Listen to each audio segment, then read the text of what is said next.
আপনি কি জানেন আপনাকে ইগনোর কেন করা হয়? তবে শুনুন, আপনাকে কেউ একবার ডাকলে আপনি দৌড়াতে দৌড়াতে চলে আসেন। এটা করবেন না, এতে আপনার ভ্যালু কমে যায়। আপনি কিছু মানুষকে প্রয়োজনের থেকেও বেশি ভালোবাসেন, সেজন্য তার কাছে আপনার কোনো মূল্য নেই, ইগনোর করে আপনাকে। আপনি প্রচুর এবং মন খুলে কথা বলেন, সেজন্য আপনাকে সমাজ মূল্য দেয় না। আপনি সবাইকে আপন ভাবেন এবং আপনার মনের ভাবনাগুলোকে তাদের সাথে শেয়ার করেন। এতে করে তাদের কাছে আপনার ভ্যালু কমে যায় আর আপনাকে ইগনোর করে। অন্যদের বোকা বানাতে শিখুন, বাকিদের এটা দেখান যে আপনার জীবনে কোনো লক্ষ্য নেই।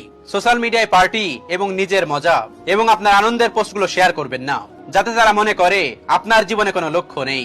কারণ কেউ যদি জানতে পারে আপনার নিজের লক্ষ্য পূরণ করার জন্য আপনি দিনরাত কঠোর পরিশ্রম করছেন, তাহলে অন্যেরা আপনার রাস্তায় কাটা হয়ে দাঁড়াতে পারে। এটা মনে রাখবেন, আপনার বাবা মা ছাড়া কেউ আপনাকে সফল হিসেবে দেখতে চায় না, এমনকি আপনার নিজের প্রাণের বন্ধুও না।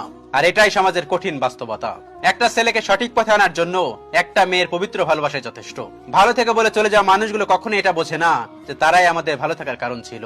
কি অদ্ভুত, তাই না? ফুলের উপর তুমি শুলে ফুল সজ্জা, আর তোমার উপরে ফুল দিলে সেটা মৃত্যু সজ্জা। ধর্ষকদের জন্য ফাঁসি নয়, চিড়িয়াখানা চাই, যেখানে গিয়ে আগামী প্রজন্ম জানতে পারবে পৃথিবীতে থাকা মানুষের মতো দেখতে সকল প্রাণী মানুষ নয়। ছেলেদের জীবন বড় অদ্ভুত, তারা সবকিছু করার অধিকার পায় না শুধু চিৎকার করে কান্না করার অধিকার। এই 5টি কথা মেনে চললে আপনি সব জায়গাতেই দাম পাবেন। নাম্বার 1, কাউকে একসঙ্গে 3বারে বেশি ফোন কল করবেন না। যেহেতু লোকটি আপনার ফোন কল রিসিভ করছে না, সেহেতু লোকটি আপনার ফোন কল